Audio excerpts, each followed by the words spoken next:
Good afternoon. Welcome. I hope you all had a nice lunch, that you're not too tired. I know that when I sit on panels, I always feel like, oh gosh, you don't want to be right after lunch because it is sort of, the graveyard shift when everybody has their tummies filled with good things and they're getting tired. So we're going to spice it up, and with Julie moderating, I'm sure it'll be very energetic. So I'd like to welcome you to what I think is going to be a very exciting discussion today. My name is Jennifer Blanca. I am the Vice President for Agriculture, Human and Social Development here at the African Development Bank. And I think you're all here for one reason, which is that this topic has been coming up in every single panel I have listened to since we've been here, which is how do you finance all this stuff? If you're talking about agricultural transformation, how do you actually come up with the means in a creative way of doing this? And what I'm going to do is I'm going to very briefly show you a couple of slides because I think all of the wisdom is actually on the panel. I'll pose the problem and the challenge and the solution, or the potential solution, or what we need to look at, and then they'll tell us how to do it. So what I'm going to talk about is just very briefly, a few numbers that I think we're all pretty familiar with, just to make sure everybody's on the same kind of level playing field. And then just a few words about our own Feed Africa strategy that I'm sure you've been hearing a lot about, and that is quite important to kind of ensure that everybody knows what are the big goals within it. So if we can show the slide, guys. So if you look at the agriculture sector right now in Africa, we see that it is predominant and preponderant in the economy. It employs 60% of the population on average, and in many places, 80%, in some cases even more. It's contributing 25 to 40% of GDP across the continent. And indeed, it's expected to increase significantly in coming years, given that the population is going to reach about 2.5 billion by 2050. It shows also a need as well as a potential, and yet, only 5% or less of lending from financial institutions is actually going into agriculture. So there's a clear disconnect right now between the importance of agriculture in African economies and the money that's going into them. And what we've done is we've sort of tallied up, if you look at all the different sort of commodity value chains or the commodities, in terms of what would be needed to really boost productivity and get into new types of businesses, across rice, cassava, wheat, et cetera. And what we find is that you'll need about $315 to $400 billion in investment over the next 10 years, which could allow you to really boost your revenue in African economies by up to 85 billion overall. So a pretty good return on investment per year, given that the 400 billion or so will break down to about 40 billion in investment annually. And so there's significant, a significant need, and yet there's a significant gap. And so if you look at the financing that's actually going in to African agriculture right now, it's really a pittance of what would be needed. Right now, about 7 billion once you tally up everything, whether it's our investment or others and banks and so on and so forth, leaving about 25 to 33 billion in a gap per year. And of course, when one sees a gap, one sees an opportunity. And there's a massive opportunity when you look at the sort of assets that are available in Africa through commercial banks, but also through private sector and also non-traditional financing, which is what we're going to hear a lot of. Sovereign wealth funds, pension funds. There's a huge amount of wealth just on the continent, as well as obviously outside.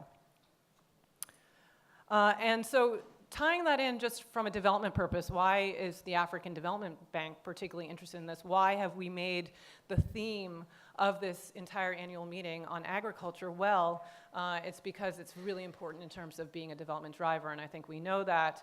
And if we look at the four kind of goals or different strands of the Feed Africa strategy, the things that we really want to do over the coming decade or two or three is to, first of all, achieve self-sufficiency in key staples. There's no reason why Africa should be importing so much rice, for example. We want to eliminate hunger and malnutrition, and when one says malnutrition, we're not talking about calories, it's also about what people are eating, particularly young people, but everyone. And that had its own session yesterday, and it's something that we're working on quite seriously here at the African Development Bank. We want Africa to become a net exporter of agricultural commodities. You've all heard the numbers. Right now, Africa is a net importer of about 35 billion USD per year in ag, and really needs to be a net exporter. And really in order to make sure that you're also driving the jobs, because at the end of the day, that's really what we're interested in the new businesses, it's about really moving to the top of the value chains. If we've seen a collapse in a lot of the economies over the last few years, we know that it's been because of a dependence on the underlying commodities, and that we really need to move up to processing.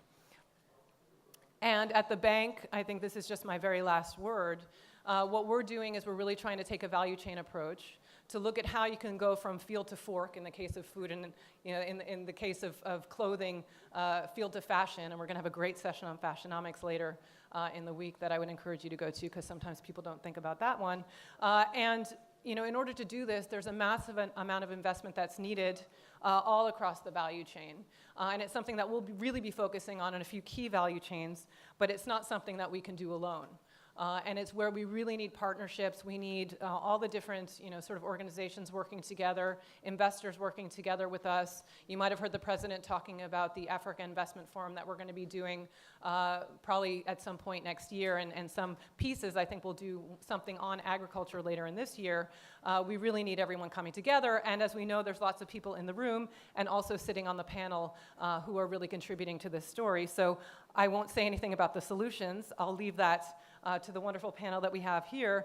And let me turn it over to Julie Gachuro, who's TV host of Africa Leadership Dialogues. Julie, take it over. Thank you so much for that. Thank you. So ladies and gentlemen, Jennifer has set the context for us. 60 to 80% of Africans are employed within agriculture. Less than 5% of lending from financial institutions is going into agriculture. There's a huge disconnect, but I want to humanize this before we go into the conversation. Parts of Africa are currently experiencing a biting drought. Africans are starving. And when you look at the numbers and you look at the challenges, then you look at the opportunities. It is staggering that right now we have not got the models right. We've seen numerous disruptors in different sectors and industries that are transforming the way we do things. And the question is, where is the disruptor in finance for agriculture? We're hoping to find solutions here. The panel will discuss. I will also come to the floor. And let's get started. Vera Songwe is with us. Let me introduce our panelists to you. Vera Songwe is Western and Central Africa's Regional Director for the International Finance Corporation. Thank you for joining us. Also on our panel, I'll just go through everybody. Mark Sussman, Chief Strategy Officer and President at the Bill and Melinda Gates Foundation. He's with us as well. Lord Paul Boateng is with us, Chairman, Africa Enterprise Challenge Fund. We have Mezo Nweli, Nuneli, Managing Director, Fund for Agricultural Finance based in Nigeria, doing a lot of work across Africa. And Sean DeClean, Vice President, Business Development and Strategic Partnerships, Africa Green Revolution, AGRA. So let's get started with Vera. Vera, your experience has been very wide. You've worked for the World Bank.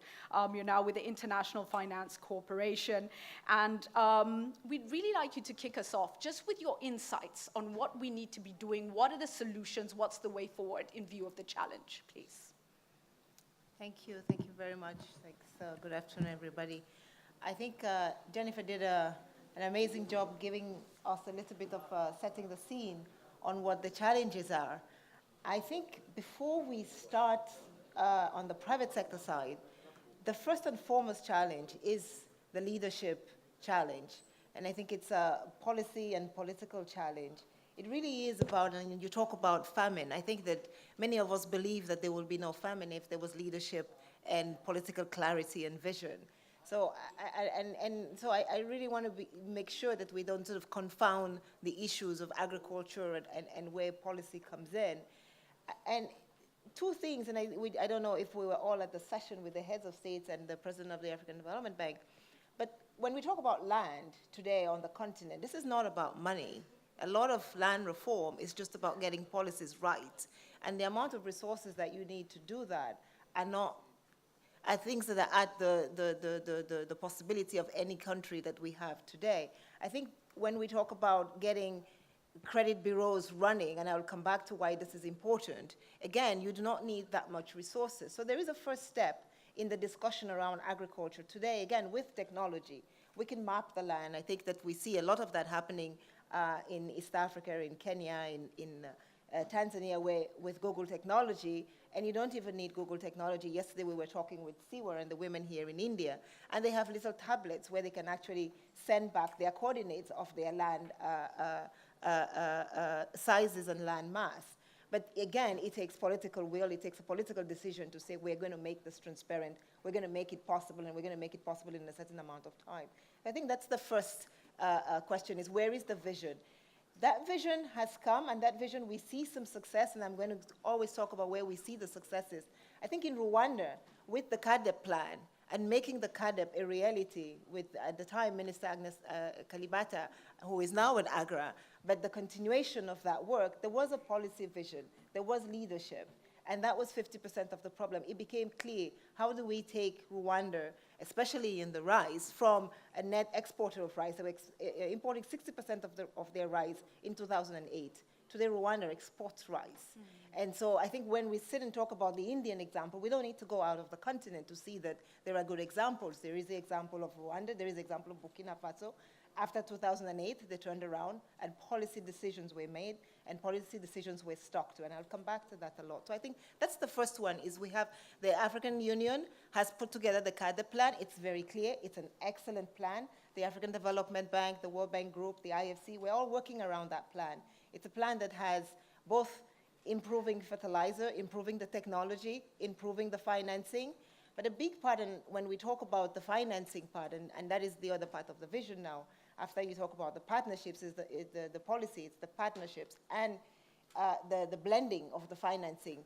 Agriculture today, when we talk about 75% of our population is in agriculture, we also know that 70% of our population is unbanked.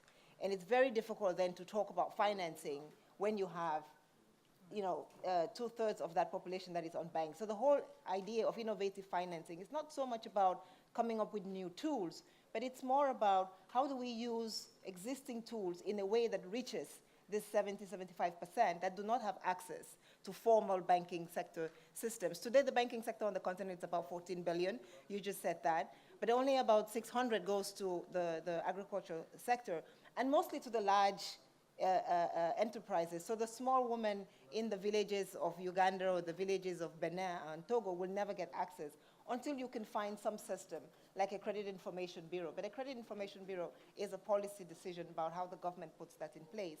The second thing that you will find is that this rather low-income farmers need some blending. They need some financing, which is not necessarily a state grant, but a time over which they need to pay back. And one of the innovations that, since this is a discussion so, Vera, around financing. Before you come to that, I'll come back to blended finance in just a short while. Let me come to Mark now, though, because Vera has spoken about leadership, about the need for strategy, and you know, just looking at the smallholder farmers, those micro and small and medium-sized businesses and the huge needs there. With the work of the foundation, what have you learned? What are your insights on how to close the gap?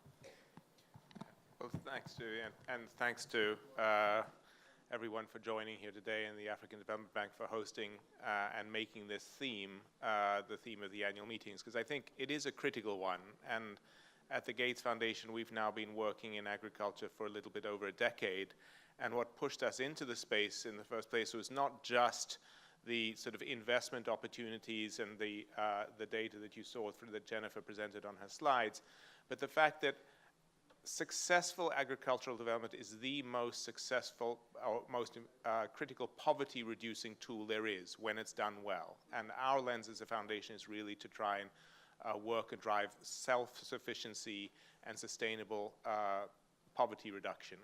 And here the gaps on financing, you have a macro and a micro level. The macro level is those big public financing things which still are critical, and these include infrastructure. Rural infrastructure, for example, is something that is a public good, and while there are good numbers there, I don't think we should, and we're going to talk a lot about blended finance and private finance, we shouldn't lose the critical role of public finance, official and semi-official, in terms of driving that and incentivizing the private finance. But then the bigger gap and challenge, which we can come back to and talk to in more detail, is how do you get some of those private markets working to lend to those smallholder farmers? We had a number of experiments over the last decade where we've tried things to incentivize commercial lenders to come into the space, where we provided guarantees, we provide first loss options, a number of different tools. And by and large, our lesson has been once you remove those tools, the hope that those are kind of training wheels and the markets get created, they haven't really been self-sustaining. There's a bigger gap, and a lot of it is what Vera was talking about. It's some of the sort of how you help with the sort of credit scoring, a bunch of related activities like that. We are optimistic, though, that there is some real potential in the future, particularly with the digital financial revolution that can help transform that. But there's no question still, there's a yawning gap between the opportunity for massive impact in agriculture at both the commercial level and down at that poverty reducing level, and the financing and policy moves by government available and taken to address it.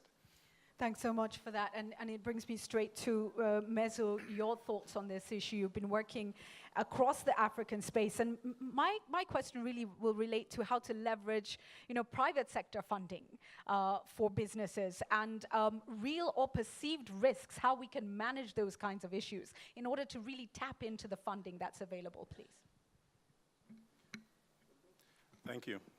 I think from a risk perspective, I think the key thing to be aware of, I think when many people think of agriculture, there's a huge concern about all the risk around that. And I think it's important for you to realize that regardless of the sector you're in, whether telecoms or oil and gas, there are risks. The question is, how do you manage those particular risks in the sector you're dealing? And for us, there are two categories of what we see. There are the agriculture science related, which is yield issues, it's farming practices. But for the companies we deal with, which are in many cases SMEs in rural areas or small towns, they're more business issues. They're more nuts and bolts of how to actually implement this business idea within agribusiness that we want to do.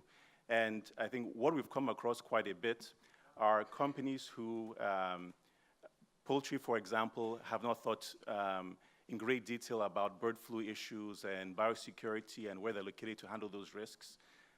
There are cassava processors that haven't thought about their source of supply and how do they feed that into their plant. So for us, as we engage with different SMEs, there are sort of two buckets of things we look at when we're engaging with them. One is, in some ways, potentially a little bit easier, how do we address yield issues, which varieties that they engage with? How do we address that supply chain flowing into the plant? And the other areas is more the nuts and bolts around the functional areas. How do we actually create access to markets? How do we build out their distribution network? How do we ensure that they have supply coming in? And in many cases as well, it's building the management. So you have individuals and companies who are family-owned, in many cases run, maybe second generation, and how do you actually help them become institutionalized? How do I inject a new layer of management in? How do you help them think about different governance issues to actually grow the businesses? So that's absolutely critical. As we look at innovative financing, I was with a young mushroom farmer in Kenya the other day, for instance, and she was saying the knowledge is lacking. Nobody can help her. There's no capacity. So from a knowledge point of view, a research point of view, and also the management point of view, absolutely critical. We should be looking at that even as we engage and seek to hand funds. This young girl said, I don't need the money right now. First, give me the knowledge so that I can have a successful business. Lord Boateng, I want to come to you next and just ask the really frank question. We shouldn't be where we are today. This is a no-brainer. We should have done this years back. So can we leverage these funds? Can we scale up? Can we do this, please? Julie, you asked us to personalize it, so let's do that. I guess I'm the oldest person on this panel. My grandmother was a cassava farmer in the eastern region of Ghana, where I was brought up. It was a Gold Coast then. My grandfather was a cocoa farmer. But I've been Chief Secretary to the Treasury, a finance minister in the UK, and I chair the Africa Enterprise Challenge Fund based now in Nairobi now. And what I've learned over those years is that really to make a difference and to transform agriculture on the continent, you have to have market-led solutions. I'm quite convinced of that.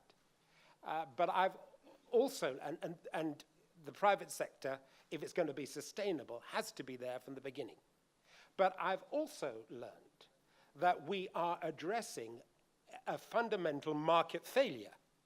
And so it's not enough just to talk about the market and about the private sector and leave it to them. You've got to build the sort of partnerships that can really transform a situation, and you've got to back that up by resource. But the question is, how do you make the partnerships work? Because I would argue, actually, that it's not now a question so much in the current environment of how do we get more money. There is money out there. The question is, how do we unlock it? That's the issue. I mean, you've heard important announcements today and yesterday from the president. You heard just a few months ago important announcements from the EU about blended finance, which we'll be coming to later. But the issue is, how does that get down to the farm level? And I just want to give you an example of what can happen based on our experience at the AECF, because we are all about addressing market failure. We're about the missing middle. We're in 25 countries working in ways that deliver what soft loans grants are between $250,000 and $1.5 million to companies where they can demonstrate in the renewable and agri space an impact on the rural poor. So let me give you one example from Somalia and Somaliland that I think makes the point. This is, and I make no apology for touting their names, that's what it's about.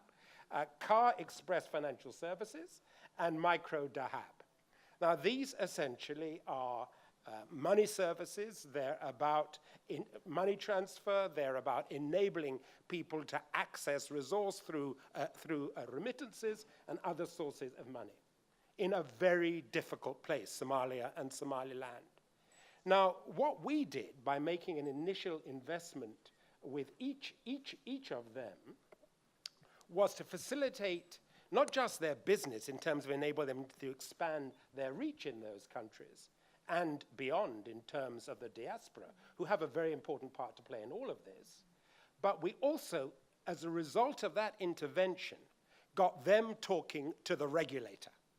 Because at the end of the day, there's no way that small and medium-sized farmers are going to be able to access finance unless the regulator somewhere gets in and says, we're going to enable institutions, whether they're microfinance or banks, to enable them to do that. And as a result of that, as a result of those two single interventions, and we've measured this, each and every household affected has benefited in development terms to the tune of $1,000. Now, that's making a real difference in a very difficult situation. But it required the regulator to talk to the private sector. It required the private sector to talk to the not-for-profit, and all of them to have the small farmer at the center. And what I learned as Chief Secretary to the Treasury in the UK is that the hardest thing to do is to get those parties talking to each other, to get the agriculture minister to talk and sit down with the finance minister, other than in no mode. To get the private sector to the table, other than in what can you, government, give us, private sector.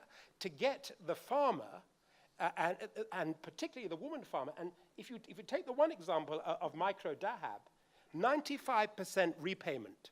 The president was saying something along those lines this morning about the importance of delivering to women, because women repay. 95% repayment, 60% of their clients women. So it's getting those conversations taking place at the right place and at the right time to unlock the money. Thank you, Lord Boateng, for that example. And that's just a reminder that partnerships are critical, and that's why leadership is so important to really ensure that all the partners are working together, coming together to deliver. I want to recognize the presence of the President of African Development Bank who's just joined us, Akina Desina, and I will come to you in just a moment with this question that I'm also posing to Sean. I had just asked Lord Boateng, you know, this is a no-brainer. Sean, I come to you with the same thing. When AGRA launched in Cape Town, South Africa, at the World Economic Forum, I was there. And there was such a hope and a dream for transformation. It's taking too long. And the question is, what partners do you need to see step up? Where are the gaps? Can we do this? Can we deliver? Please go ahead. So, and thank you. And it's interesting going back, AGRA is 10 years old. And so it's still quite young in its journey, but it did learn a lot during that decade in the sense that I think there was a belief that if we just got the basics right, if you got good seed and improved fertilizer into the hands of farmers, that, you know, agriculture in Africa would just take off.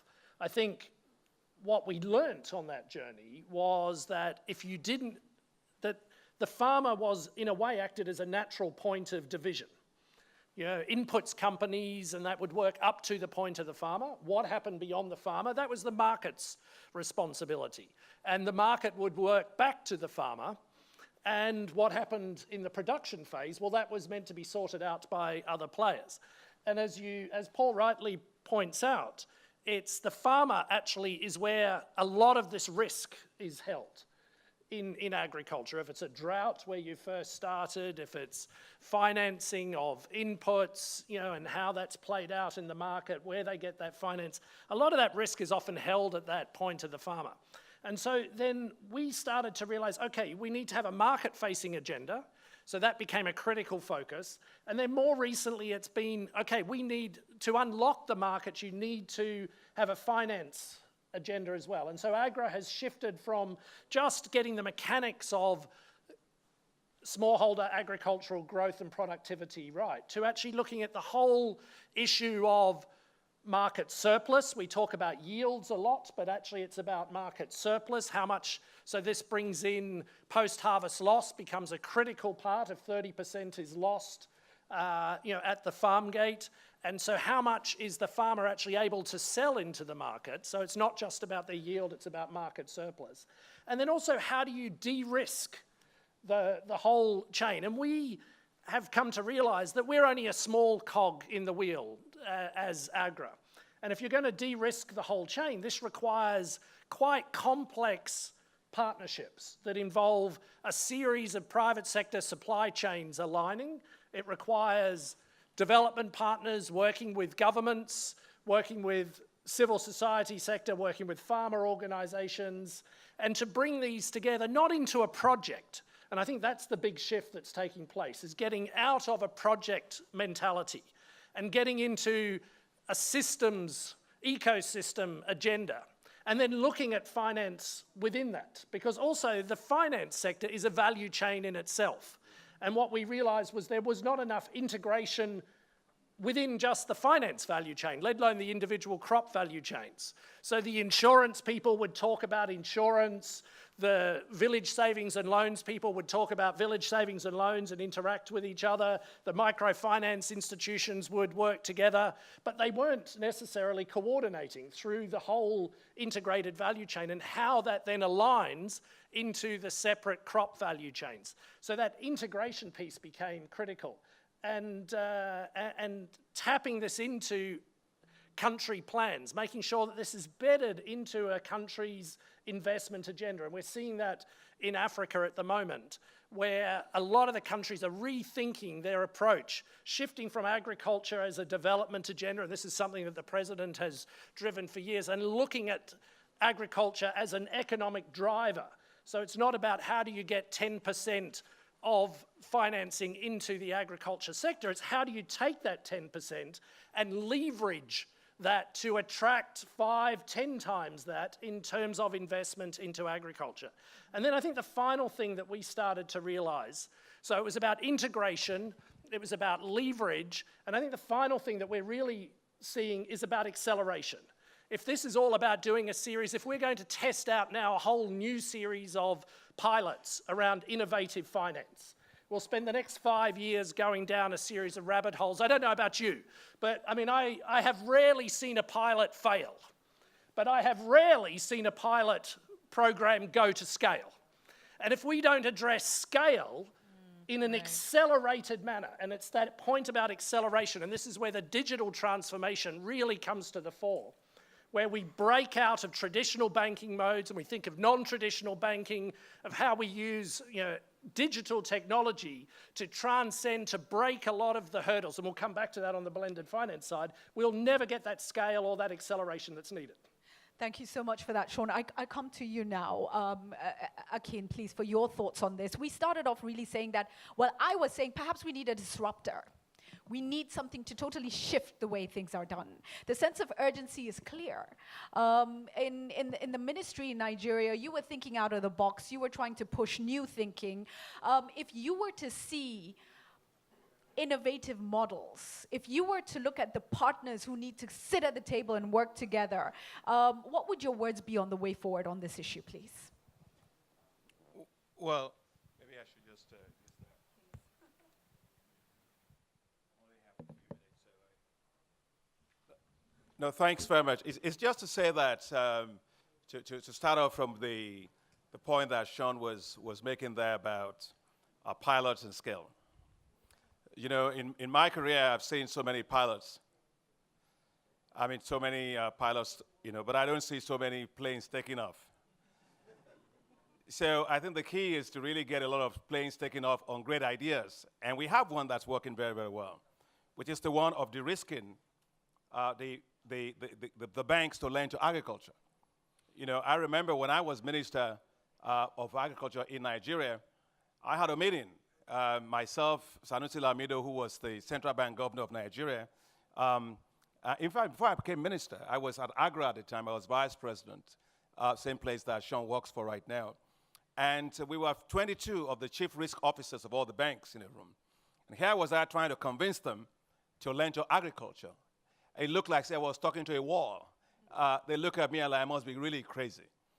And I said to them, okay, how much losses do you think you get from agriculture? And they say 90%. Some of them say 100%. And I say, well, I'm still surprised that you're still in the bank, lending and losing 90% in any bank. But we said, what if we de-risked it? Right? It's all about risk. What will it be? And we mapped out what the distribution will look like. If we can reduce your risk of lending to farmers directly, we de-risk your risk of lending to the agricultural value chains, and we fix those agricultural value chains from end to end. What will be the probability distribution of loss? And I remember one lady got up and she said, one of the chief risk officers, I think we're going to lose 10%. And the rest of all the chief risk officers said, no, you can't. We can't lose more than 5%. Now, when I became minister in Nigeria, we rolled off the program. That program, we put in place $350 million as a risk-sharing facility by the Central Bank of Nigeria. It leveraged $3.5 billion. I ended being minister 2 years ago. And after I left, the program continued. Loss rate over 6 years, less than 1%. What's the point I'm trying to make? The point is perceived risk of loss is exaggerated in agriculture. In fact, if you go and look at the performance of agricultural indices and compare it to the general market indices like in Nigeria, you will see that the performance of the agricultural indices in the industry is much better than the general performance of the market. So that's the first thing that I think we'd have to understand. The second thing is, how do we go to scale? And we are going to scale.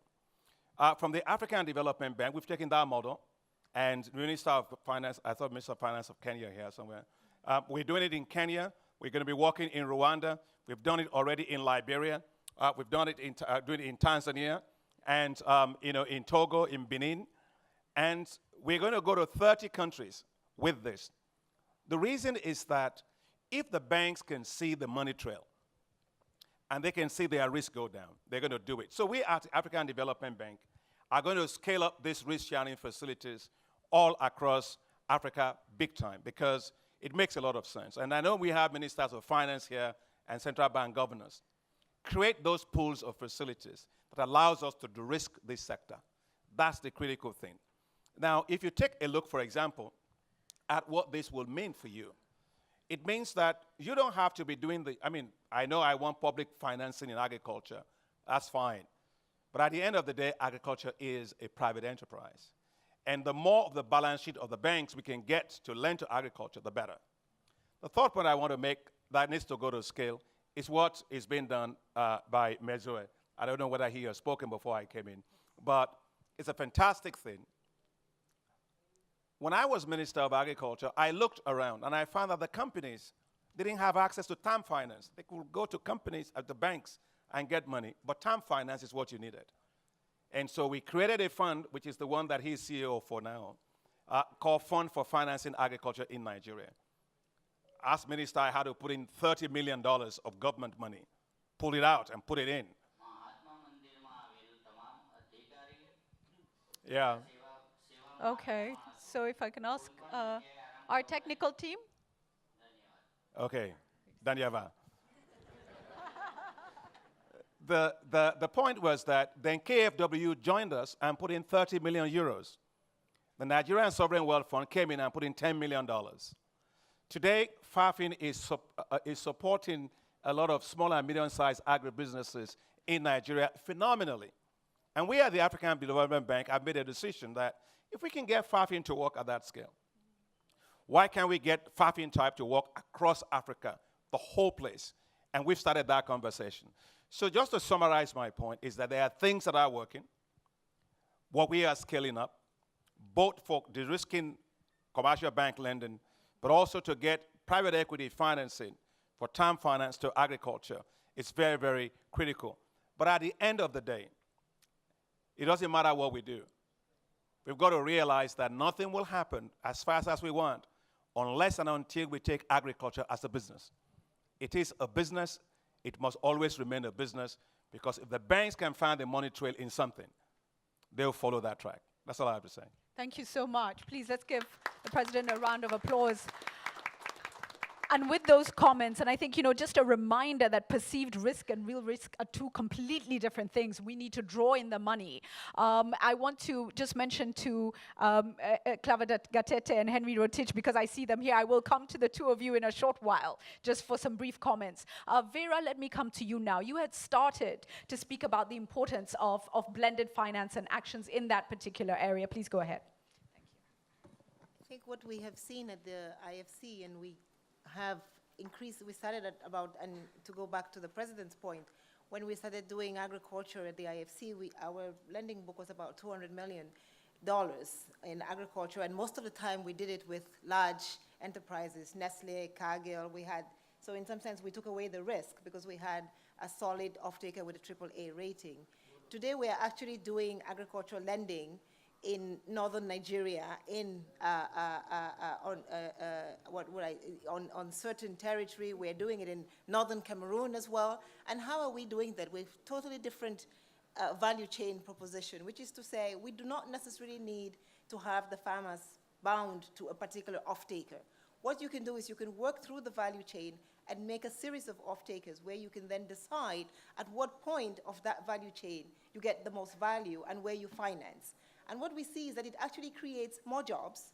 It creates a private sector chain that is much larger than just Nestle and the cocoa farmers we're talking about. It talks about, now we have, and it recreates new financing. I must say that when we talk about agriculture as a business, the United States capitalist model started with agriculture as a business.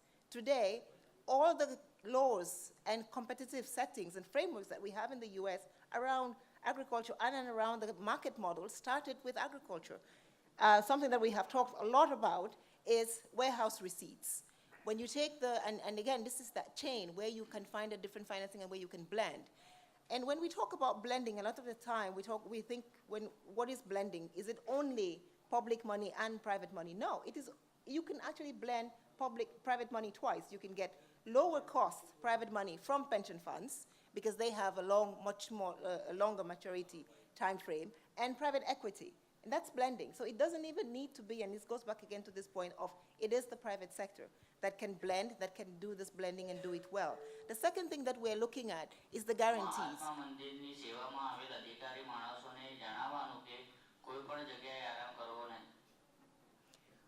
One of the things that we're doing is working with guarantees, and it's basically to say, again, the same concept. What do you do when you put in guarantees, and how can you then make sure, and this is a different way of blending, because by putting in the guarantee, you take away the risk. And so the banks are more willing, with a first loss facility of 15% or 20%, to say, we're actually going to get into that business and we can do the business.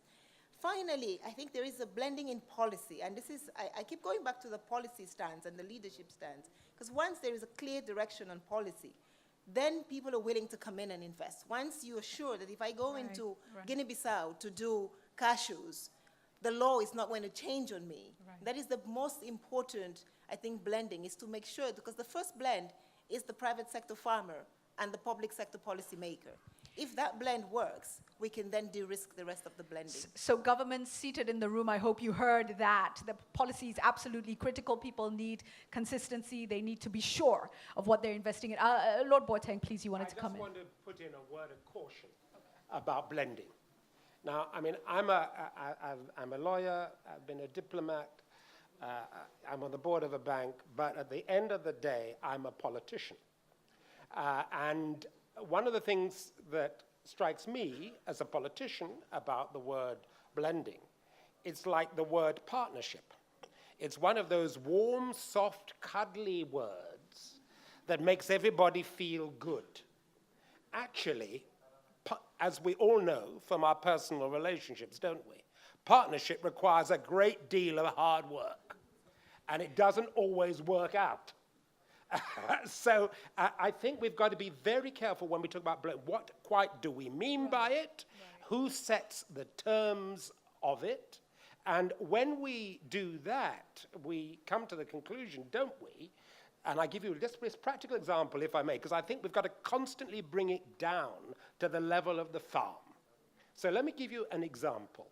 Again, plugging a firm that's out there, this time in your country, called Meru Greens. That's in Kenya. In Kenya. Now, Meru Greens, great firm. They were in marketing fruits. They're in market fruits and in vegetables. They do good work with small farmers. They very savvily identified a gap in the market that wasn't being filled for green runner beans that are bottled. Now, you may not have had green runner beans that are bottled yourself, but these are very big in Europe. They were provided by the Chinese. Now the Chinese, growing middle class, they're eating more green runner beans. So there was an opportunity for a Kenyan firm. They saw the opportunity.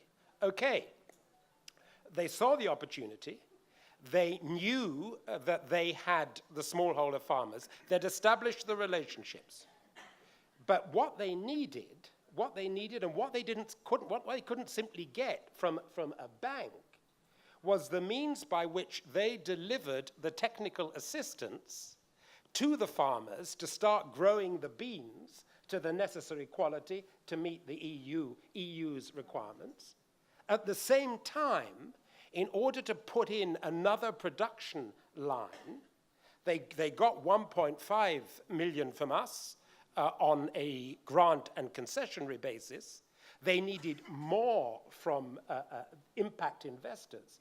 So they needed technical assistance money at two levels, at the level of the farm and at the level then to move them so they could grow from the place they were up the value chain if they were to drag the farmers up the value chain. So global value chain. So what we've got to start doing better when we talk about blending finance is being very clear what we mean and how the grant element is going to work with the private sector element. And it requires all the ingenuity that, in fact, only the private sector and very often the banking sector has in order to put those together. But let's be clear, the expertise is in this room. The expertise is out there. What we have got to do is to deploy it in ways that add value and bring those small and medium-sized farmers into those global markets. Thank you for that caution and that excellent example as well. Mezu, in fact, I was coming straight to you. I see you have a point to make, and I also wanted to just touch on smallholder farmers and really how we do build that capacity. And I think it relates perfectly to the point and the example given by Lord Boateng. Please go ahead. Sure, and just to comment and expand on Lord Boateng's comments, we effectively have a blended finance model. We have public sector capital and private capital. And we have investors who are very keen and want to have huge impact with farmers. We also have investors that are very commercially minded. So as you can imagine, it pulls us in two different directions. Now, in terms of how the model we have works, we have public sector capital. There are issues, of course, around accessing that and implications from a governance perspective. That entire capital is in escrow with an international bank. So which means that beyond giving the reports to the public sector institutions, we just interface with bank institutions on accessing that capital. So that addresses a governance-related issue. Now, in terms of decision-making, we have two investment committees. The first key investment committee is the one that makes the commercial decision on should we move forward or not. Does this make commercial sense? And is very rigorous, hard-minded on can we make money with this investment.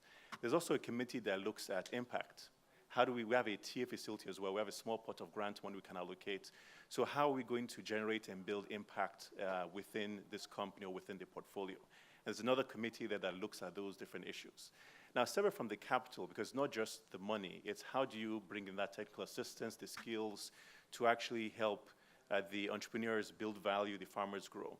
We have an in-house team, and separate from our investment team and operations team, these are people who know agriculture, who have run businesses in this sector. We have individuals with ES environmental backgrounds. So these are people who, during the due diligence stage, are actively involved in giving feedback on the different issues and critical success factors.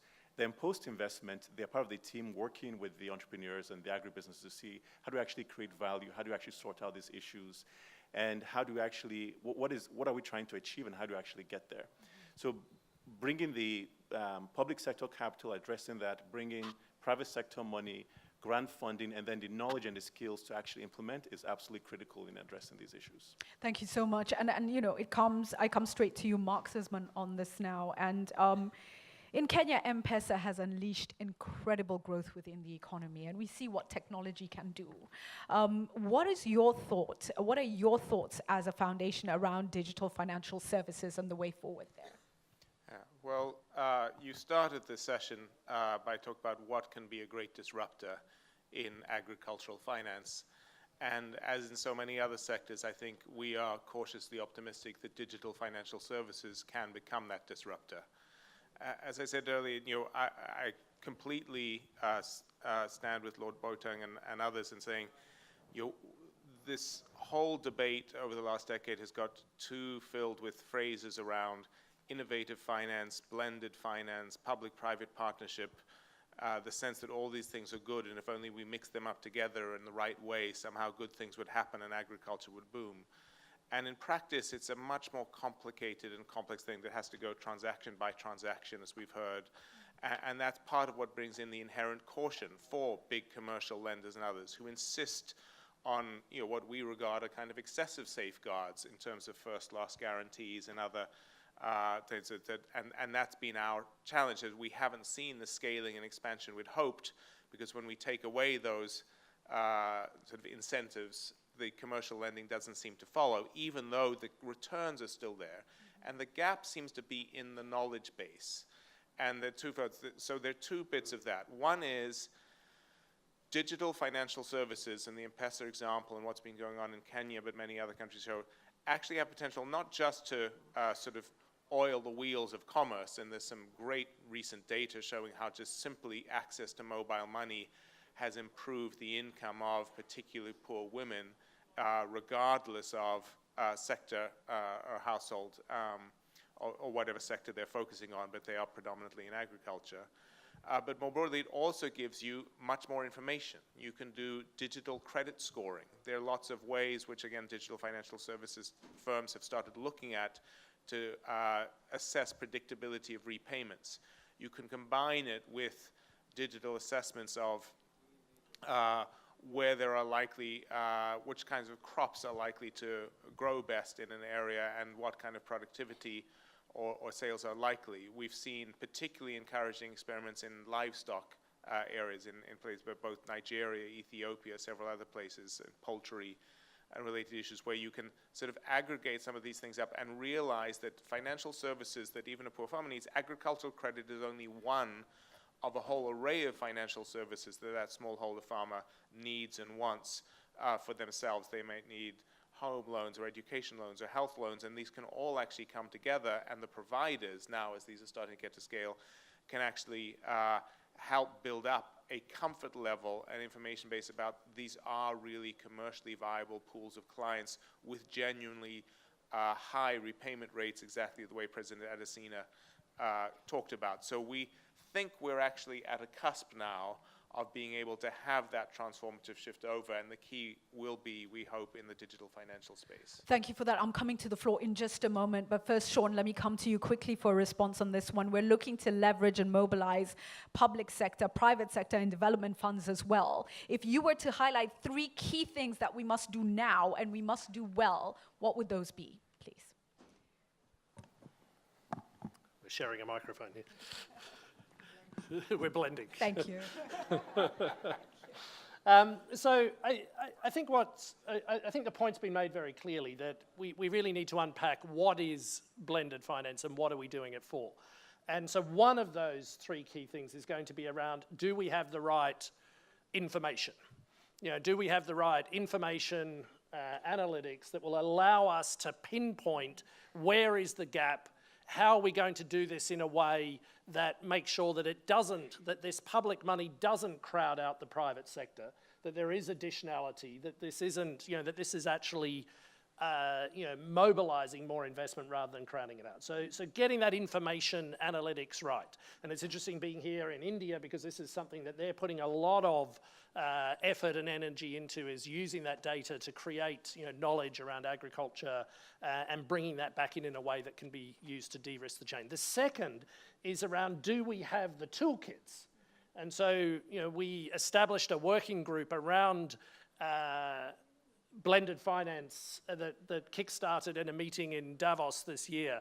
And you had the governors of the Reserve Banks of Kenya, of South Africa there saying, do we have the right toolkits at a government level that really allow us to have that full menu of options, that full suite of choices, to know that the intervention in Nigeria that the president talked about may not be the same kind of intervention that you would have in Liberia. Whereas AGRA, we're working with AFDB to work through those countries, which may be different in Kenya, where you have all of this ability to use, fast-track digital services in the way some other countries do. So is that, do we have the right suite of services? Do we have that toolkit that is there? And so that's a critical part. The other part that's often the orphan in the room here that's left undiscussed is around technical assistance. You can set up the right programs, but if you're not creating the momentum at both a demand and supply side for the agriculture, if you're not working with processors to figure out how they can backward linkage their business case, whether it be in rice or cassava or sugar or whatever, so that they can de-risk smallholder farmer integration into the chain at a multifaceted level. And likewise, you're not working on the demand side of finance. You're working with farmer organizations to make sure that they are bank ready, SMEs to make sure they're credit worthy, to create a graduation model where there are different steps, where maybe you're bringing in, in the case of AECF, you're maybe bringing in a business grant, or you're coming in at that point. It's maybe not credit that's needed at that point. And then at the next point, it's working finance. And at the next point, it's trade finance. And at each point, those SMEs have to be able to be graduated to this model. So what does that graduation pathway look like? So they're the 3 things that I think. And the fourth one, I'm just going to add a fourth one. Okay. Because we mentioned it right at the beginning and Vera said it. And it's about leadership. leadership. I come back to this point. We see it here with the history of what the president himself has done in this space. It requires dedicated leadership, not just for a one-off idea, but to follow this idea through its various steps as a leader through a series of leadership-inspired agendas. And that is what is also going to be critical. So we're in our last 5 minutes. I'm going to very quickly come to our two governors from Kenya and Rwanda. And is Senegal, Amadou Ba, is Senegal with us as well? No. So let me start with Henry Rotich. If we could have a mic, please, on that side of the room. Cabinet Secretary Rotich, you've heard the short thoughts shared in this panel. There is a lot to be done. What I want from you right now is actions, commitments, what's being done, what are we doing, how are we transforming? We know that we are in the throes of a drought right now, and things must shift dramatically. Please, over to you. Thank you, Julie. First, I have to thank the panelists. I think they have really touched on a very important issue that we grapple, I believe, with many governors who are here, ministers of finance, on how to deal with these issues of financing agriculture. And I think when Adesina talked about the model he applied in Nigeria, and he said very well that he was in Kenya when he was in Agra. I remember very well when he came to the Ministry of Finance. I was just a technocrat then. And he came to pitch this idea of these fancy names of blending, leveraging, and all this. Of course, we were really perplexed and wondering whether this was going to really work. And the idea there was to ask us in the Treasury to put some money in the budget, which we will lend it to the banks, and the banks will on lend to farmers, because that is where the problem was. So we looked at the idea, of course, very doubtful whether it's really working. But clearly, yes, the challenge we had in Kenya was that we didn't have enough volumes of lending to agriculture. We have an institution here in Kenya called Agricultural Finance Corporation. Its work is to lend to agriculture. But it has its own challenges. There have been issues about repayments and the like. And of course, we have a very vibrant financial sector in Kenya, which does not touch agriculture. Right. The reason is risky, whether it's perceived or real, whatever. But they find it very, very, very risky. And so we said, okay, we don't have to create institutions, but we have these institutions. Let's try this model of AGRA, of lending and on-lending, and see how it will work. So we provided money in the budget. But guess what happened? We gave it to banks. We didn't have all these toolkits that you have just mentioned. What the banks did was just to lend the normal way and just charge the usual high rates that we see, and just lend to other sectors which we don't think they really lend to agriculture. So that happened. Then I think the second round we became a little bit innovative, and we say, I think that model cannot work. If you don't have proper tools, it can work. So we started another facility, now with the support of IFAD, which we are now working on. So this one is basically, the way it works is similarly the way we had done the first one, but this time round, we did agree with the banks that we will lend at some specific interest rates, which is, we left them to compete, and who gives us the favorable rate. And then for every shilling that we give them, they have to leverage that by 10 shillings, so 10 times that. And then, of course, brought in the idea of the risk, partial risk sort of guarantee, in a way that if you lose this money, we will be there to pay for that risk. And we have now worked with about 5 banks, and we have extended also to micro finance institutions. We have many MFIs in Kenya, and we are moving to the SACCOs also because those are the institutions actually that farmers understand. They fear going to the big banks. So in a way, we are now working on that, and ADB, we are in the discussion with ADB to see how we can scale it up. But I think the key thing really is monitoring, and also having business support facilities. It's not enough just to give banks and to on-lend that, but you also need some training to farmers and also to the banks themselves to understand agriculture. So it needs a whole, chain, and of course the important thing of integration.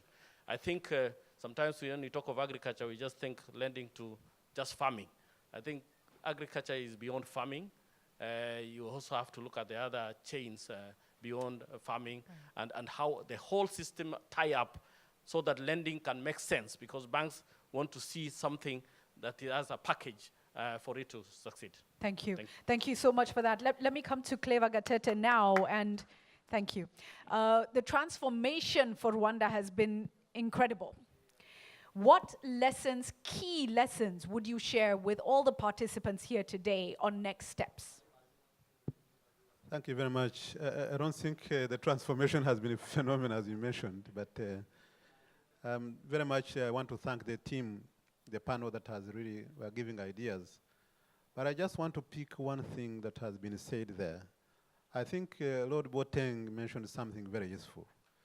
It's always easy to say blending, this and that. You can come up with different ideas.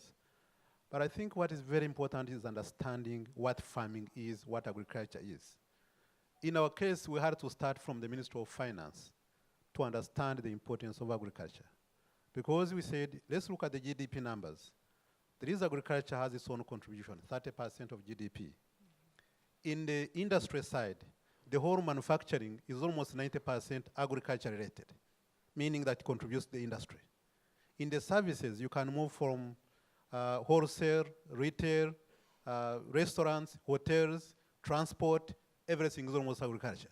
So meaning that agriculture actually is almost more than half, is almost more than 50% contribution to the whole GDP.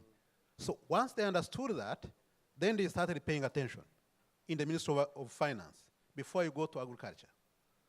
And now, once we go there, we said, let's try to understand what agriculture is, what the whole value chain is. And when you talk about farmers, there is this kind of misconception.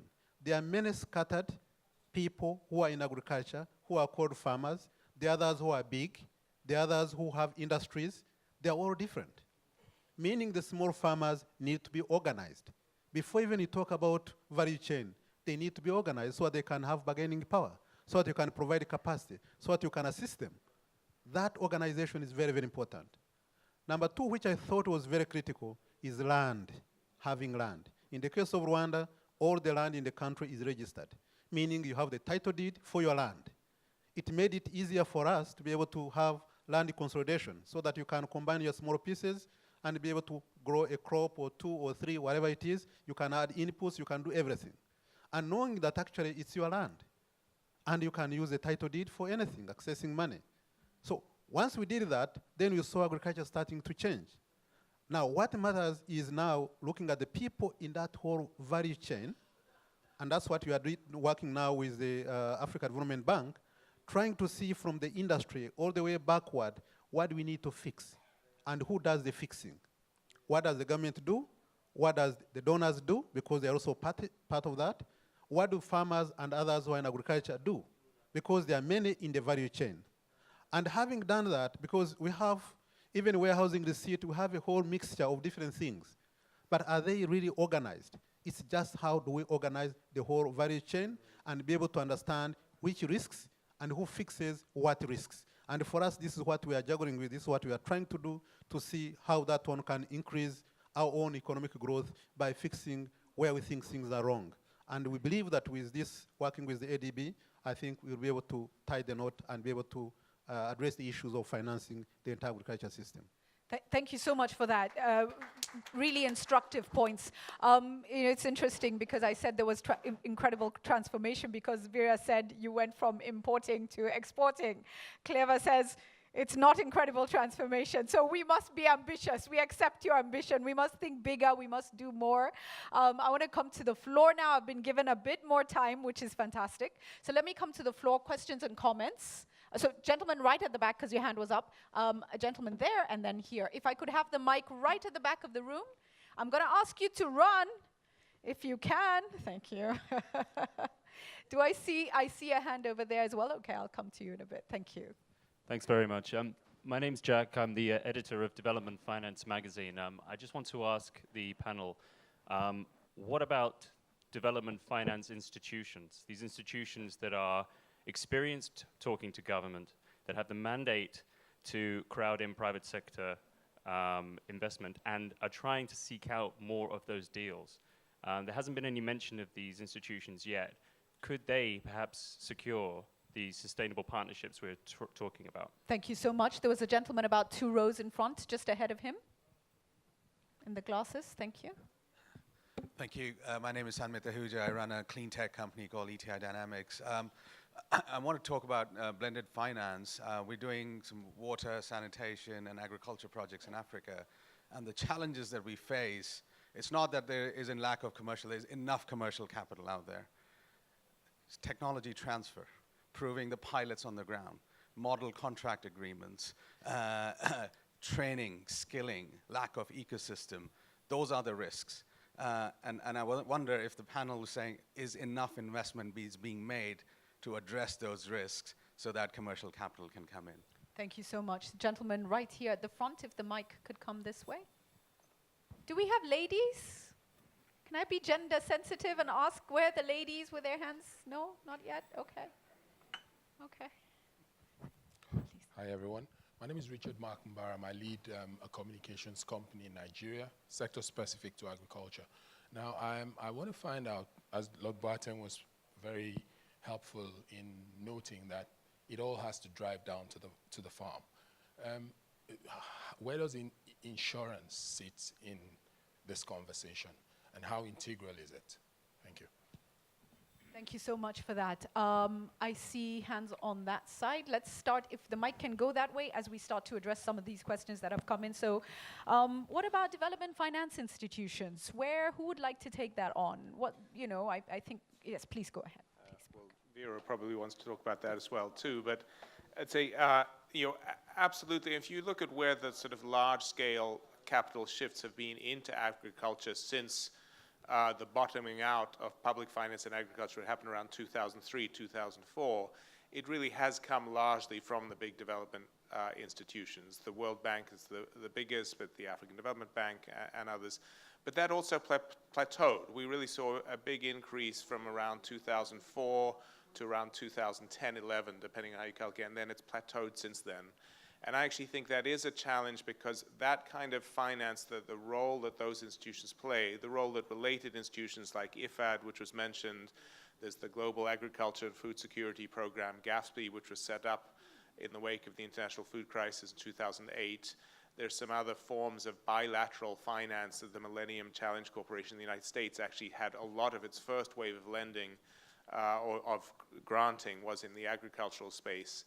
And I think that is untapped and really needed, but it has to be done in connection with the big themes that we've captured here today, which is, often outside. I think the IFC is a good honorable exception working on this and can work on it, that often those development institutions are not that good at understanding the challenges of commercial and private finance and their real needs. And you end up having a challenge a little bit like the one we just heard for the first wave of Kenyan loans, where you might provide some public capital and it actually isn't used in a very sophisticated way. And I think the challenge now is how can we use this current wave of existing pools of capital in the big development finance institutions, but use it in a smart, leveraged way against the real commercial needs. Super Vera, let me come to you now. I have the benefit of having worked on the public side and then working on the private side now. I think the World Bank has been lending to agriculture about 7 billion at some point was the number that we had out.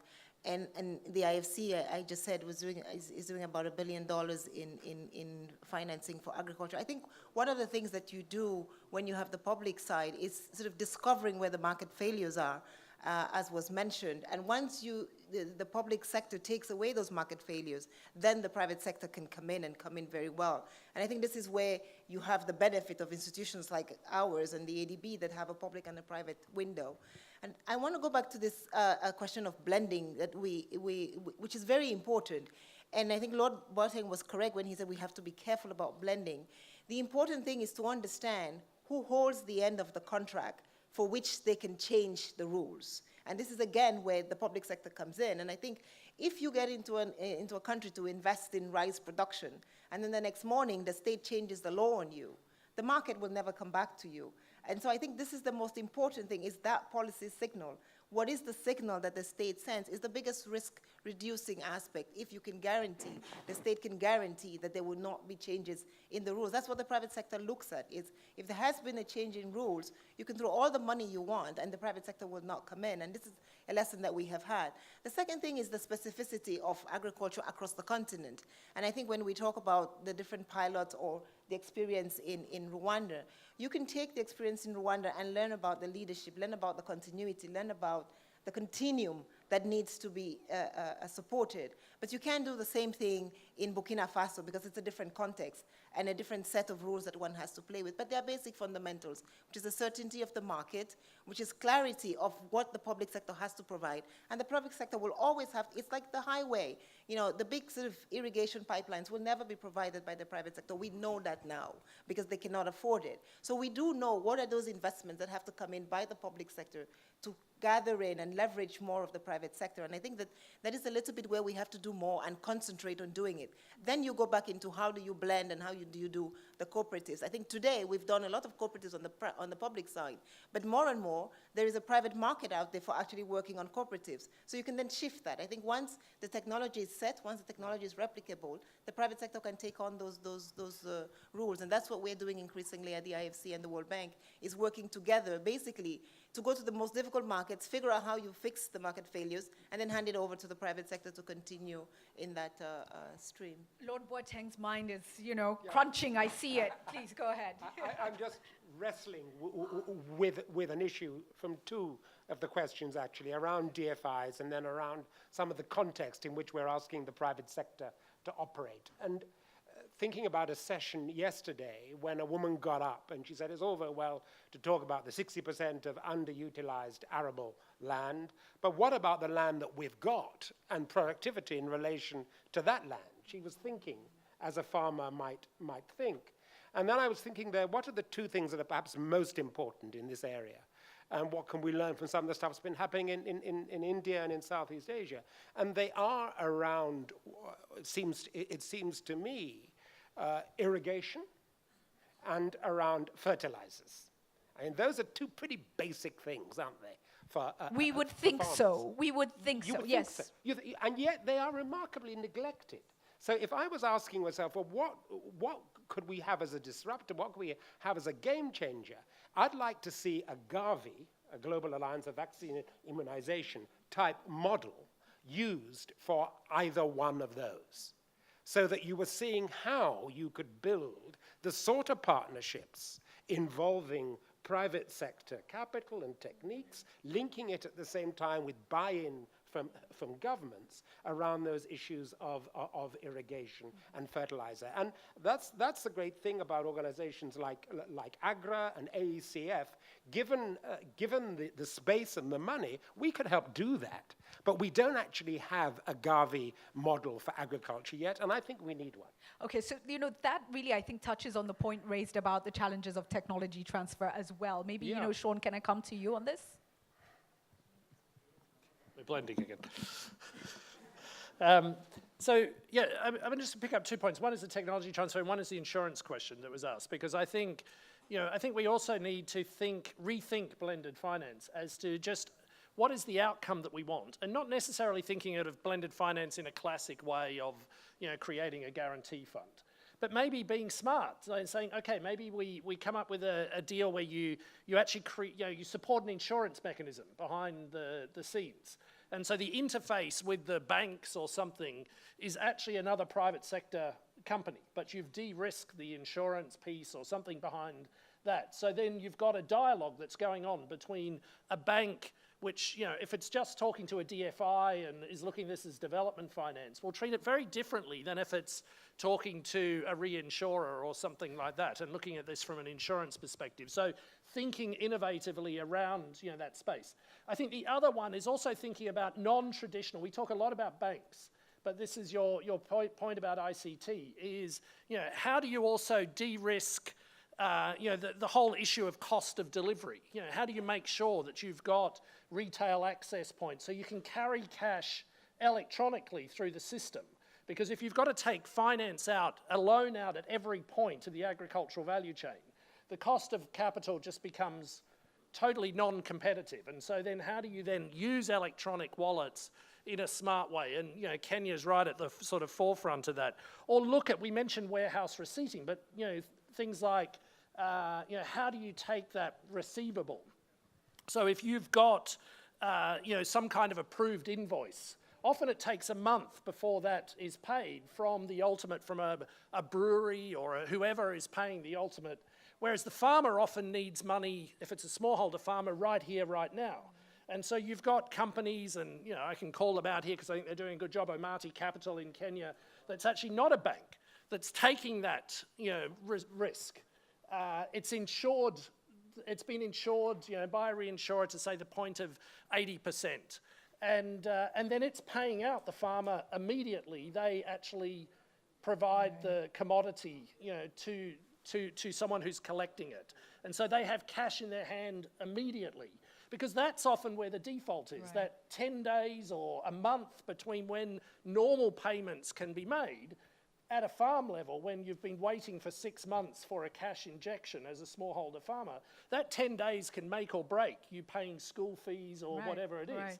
And so actually thinking, using digital, using you know, sort of banking alternatives, you know, looking at how you use things like insurance and all of this in smart ways to drive the whole finance thing and bring the banking sector with you on that journey. Thank you so much, Mezo. Before I go back to the floor, your thoughts? Yes, on insurance, very critical, and I think it's not adequately being addressed by many different players. And it affects what we do and how we look at different projects, but even with small farmers as well. And to make it a little bit more personal, a couple years ago from my hometown, there's a big river, there's a dam further up in Cameroon, and every few years they open the dam, there's a flood all the way downriver. Got a call 2 years ago saying he's heard this announcement there's going to be a flood, so he's leaving the village to go to town to look for work and abandoning his crop. Now, he doesn't know if he's going to get flooded or not, but there's no product, so the risk for him is, let's go look for work because I could lose everything.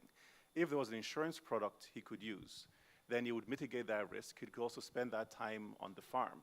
Now, the question, though, is how do you aggregate the appropriate data to price properly? So in Nigeria, there are probably 3 odd insurance providers. We spoke about that a little bit earlier. One is government-owned. But even the next issue as well is even repayment or timeless of payment. So there's another farmer we came across in Middle Belt, Nigeria, rice farmer, and had flood insurance. And there was a flood, and the insurance company refused to pay because it did not adequately put in place protection mechanisms against the flood. So if you're a commercial farmer, you can do what is required to mitigate those risks, but a small farmer is much more difficult. So looking at, for grant funding, TA, development finance, having capital allocated to addressing this need will have a huge impact from an investor perspective. Okay, so I want to stay on insurance a bit. I mean, for our pastoralists across Africa, this is such a critical issue as well. I believe we have insurance stakeholders in the room, please. Can we get a mic? Where is the mic? I can pass you mine.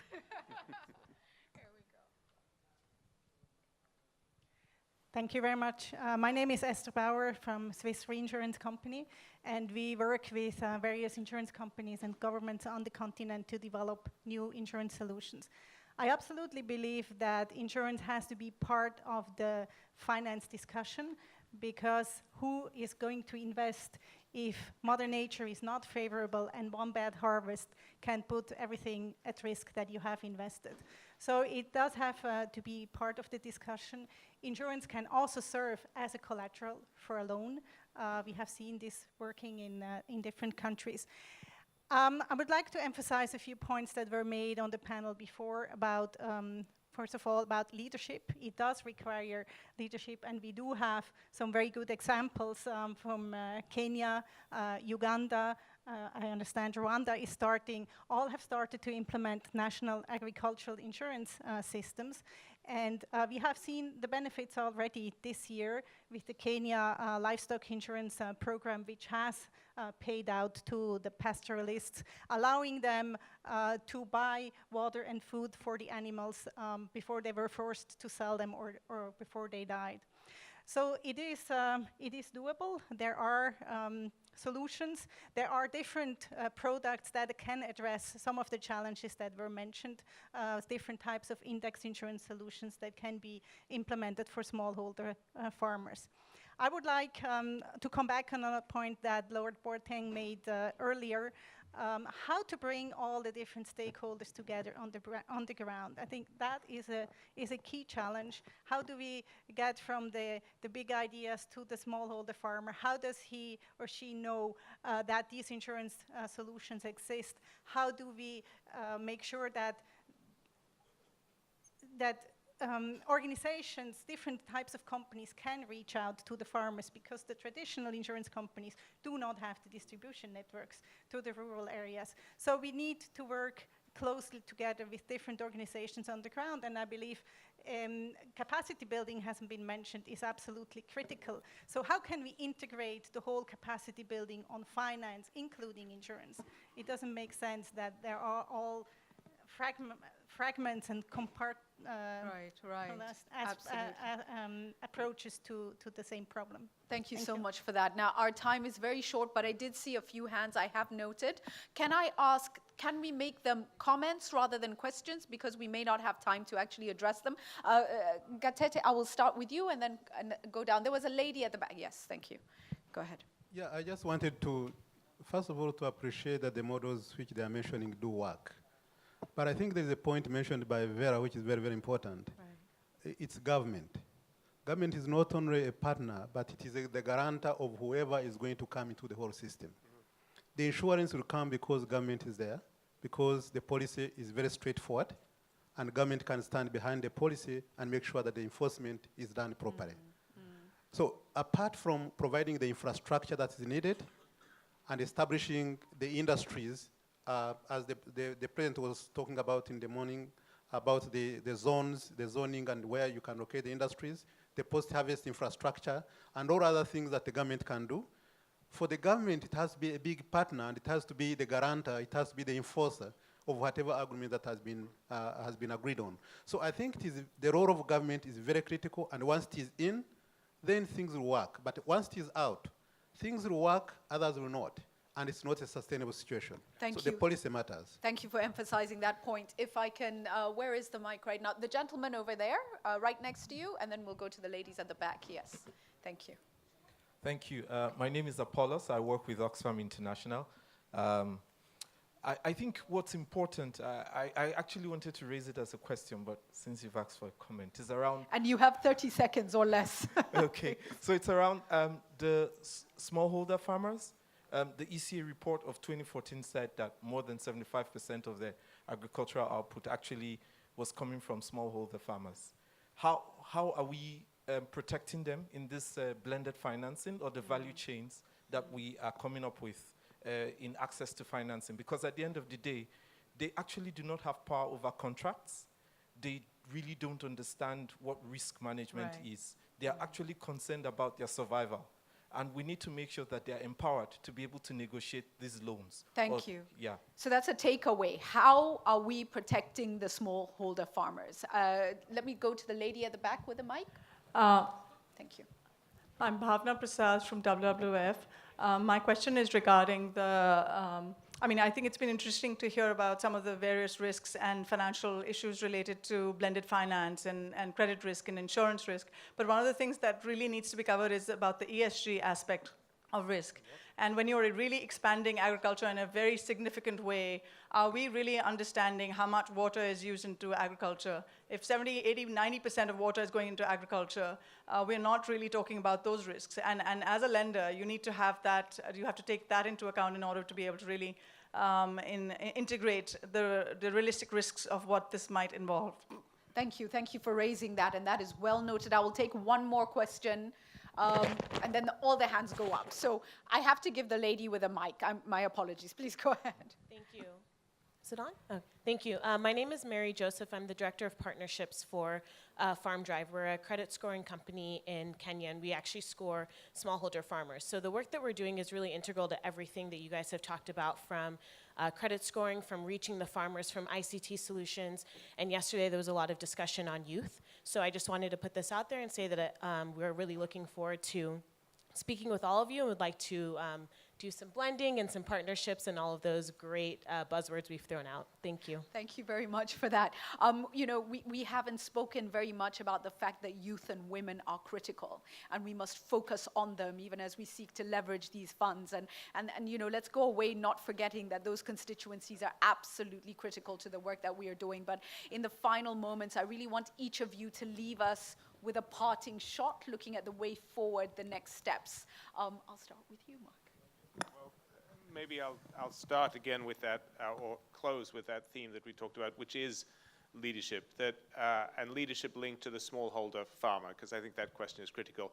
All of my comments from the table today have really been focused on that lens of the smallholder farmer, because we do regard them, those are the most vulnerable, but they're also where the numbers are, they're also where the potential for aggregation is, and we know there are models that they can become self-sufficient at scale and become deeply economically productive engines of society. But we need to solve the capacity issue, we need to solve the training issue, we need to solve the access to finance issue, and there are public good investments which come from philanthropy and government and so on around investing in the right kind of seed, soil, and resources in exactly the way the minister talked about. So it's still astonishing how underinvested agriculture is overall and how under-prioritized it is politically, given how critically important a lever it is, especially for the poorest. Thank you so much, Lord Poete.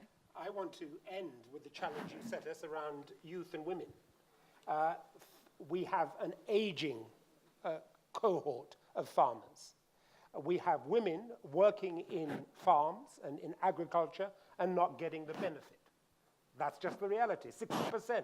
And yet we know that women don't benefit as they ought from agriculture. So we're faced with a challenge. And I just want to go back to what our brothers from Rwanda and from Kenya have shared with us. There is a reason in terms of the answer.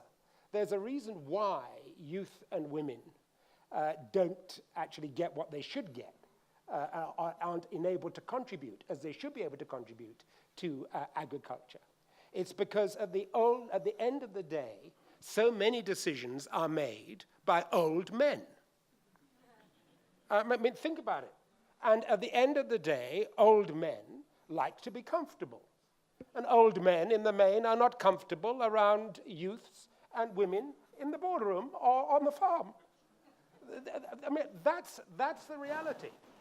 And so one of the things we've got to do, and this is directly to the point made by my brothers from Rwanda and Kenya, we've got to recognize that government is both a guarantor and an enforcer. And we have to say, well, if you want a guarantee, we're going to enforce. And that gets to the point that was made by my brother from Kenya. It requires intentionality. Intentionality on the part of government, intentionality on the part of the regulator, that actually we are going to make sure that youth and women are able to participate in and benefit from this activity. And I just end on this. You know, we're in Gujarat. We're in a country where the regulator, the central bank, said to the banks, look here, you are going to lend to agriculture. Right. You know, we'll make it comfortable for you. We'll de-risk and do all the rest, but you're going to do it. But you will. And you will do it. The result? They've done it. There's a lesson for us all in that around enforcement and guarantees and intentionality. And, you know, I end on this note. There's a South African phrase that I learned when I was ambassador, high commissioner there. It's this, and you excuse my accent, vikuzenzele, which means at the end of the day, after all the talk, all the discussion, let's just vikuzenzele, get up and do it. I love it. I love it. Vikuzenzele. The other lesson is be wary of old men. No, I'm just joking. Okay, Mezo. Mezo, your parting shot, please. Sure. As we work towards solutions, I think it's also important to be careful about unintended consequences. So there's a lot of development capital out there, grant funding with commercial money. As we're looking towards solutions, we have to also be careful that we have something that's sustainable and doesn't crowd out private capital. And I think that's very critical if we want to look at long-term sustainability. Thank you so much, Sean. I think my final thing will be I still feel, and it was reminded to me when Pavna was talking from WWF, in the sense that we still often think in silos. And so finance people have a conversation around finance, and you have another conversation somewhere else around water, and you have somewhere else another conversation around forests, and then another one on youth, or and I think if we can break these silos, I mean the SDGs has called out systems thinking in a big way, where you've got to think about this from an ecosystem perspective. It's going to require new kinds of systemic innovation, and in a way it's going to require new kinds of systems leadership. And this is not just the government, who has to think cross-ministry. This is sectors having to think cross-sector. This is institutions having to think cross-institution. And so how do we build those qualities, those soft skills around systems leadership that will really unleash this finance revolution that is needed to make agriculture successful in Africa? Thank you. Vera, you. Mike, please. Thank you. I would just end by saying I still believe that Africa can feed itself. It is a $58 billion industry, 14 million jobs created. We just need to go out there and start feeding the continent and feeding the rest of the world. Thank you. Amen. Thank you so much to the panel.